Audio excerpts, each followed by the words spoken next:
guys, Gretchen. Trying to teach Usui 1 certification. First time, I'm going to be looking away a lot to look at my notes and stuff.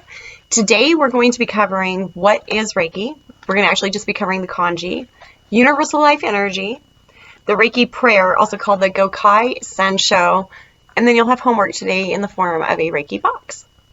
So what is Reiki? Reiki is life force energy. It is actually kanji made up of 2 different things. The top part of the kanji is for Rei. There it is. Haha.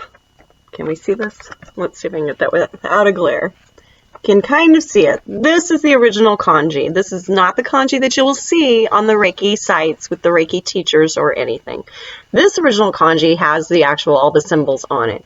You have the top, which is heaven, and then you have this middle part, which is water, or the rain falling from the heavens, ame, falling into the 3 containers or the mouths, the kuchi.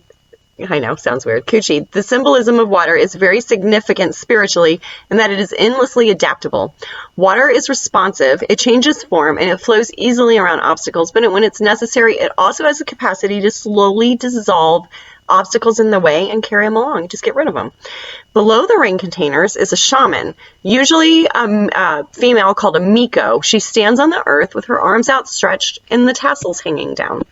Now below the symbol for Rei, which also just means spirit, heavens, ghosts, ancestors that watch over you, some of that life force energy that we'll talk about in a little bit. Then we have the ki part. The kanji for ki consists of kome or rice, surrounded by steam or vapor, which is written with 3 wavy lines, which kind of also represents breath or life. Anyway, so the character for ki was originally written so it could symbolize breath. Ki was being something that could not be seen, but could cause change and be felt. You cannot see your breath, but you can definitely feel your breath. And it does cause change. We see that there was originally a sense of ki being more like an invisible vapor or an atmosphere that could be felt, or the breath of life rather than being life force energy. And below all of that, this is rice represented, or earth represented, a knowledge kind of thing from below. The Reiki Trinity, if you put the symbolism together, we have a representation of another Trinity found through thematic through different religions, different ancestries, different everything. You have heaven, earth, and man. In Japan, it's known as the Tenshi-gen.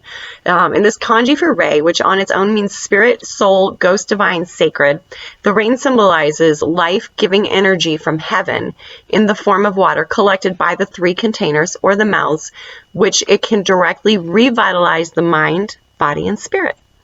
The shaman acts as an intermediary between the heaven above and the earth below, where the energy-giving rice grows and provides mankind with sustenance and energy from the earth. Thus, heaven energy combined with earth energy in the heart of the shaman, allowing her to become fully balanced as a unity and realize her true nature. This is the spiritual essence of Reiki and the meaning of the original Reiki Kanji. Like I said, the new Reiki Kanji that you'll see everywhere doesn't have near the symbolism of this, nor do I feel like Reiki teachers teach the symbolism of this. So now you know a little bit more about that. We'll move forward. The next thing I wanted to touch on was universal life energy. What is universal life energy? Universal life energy is the energy that is all around you. The world is 100% energy. Only 5% of that energy is actually matter. You have to feel the other 95% of it. You just have to trust it. Those instincts, those little voices that whisper to you, all of that.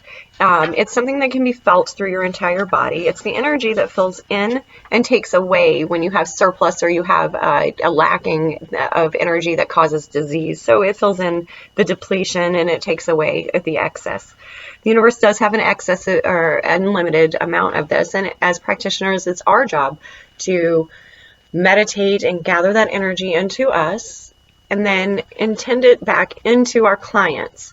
We act as a radio, basically. We filter all those beautiful universal life energy waves and we tune it back out into a song that your client or yourself, if you're healing yourself with your session, because Reiki masters you should do your healing every day. And we'll also get to the Hatsu Reiho in a different lesson.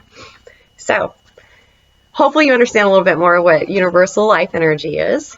All right. The next thing that we're going to cover is the Reiki prayer. It's called the Gokai Sansho, or the Reiki prayer. Every day you're meant to gather prana in your hands. I like to do this just like rubbing them together. You can feel that heat. In your mind, you want to picture a nice, bright, white light kind of forming between your hands. And you can feel the energy as it gets there. If you need a little bit more, then do a little bit more. But as you're doing this, you'll get that energy going, that prana going. When you do the Gokai Sansho, you will hold your prayer in the Gasso mudra. So prayer, any of my yogis, just prayer at your heart chakra.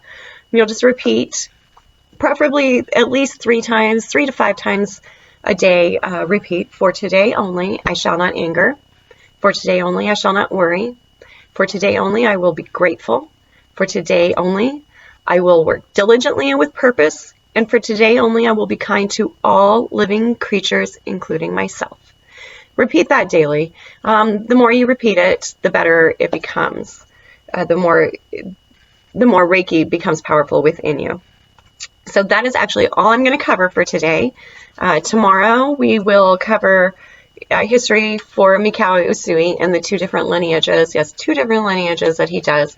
And we'll go over the Hatsu Reiho, which is something that Reiki masters need to practice twice daily.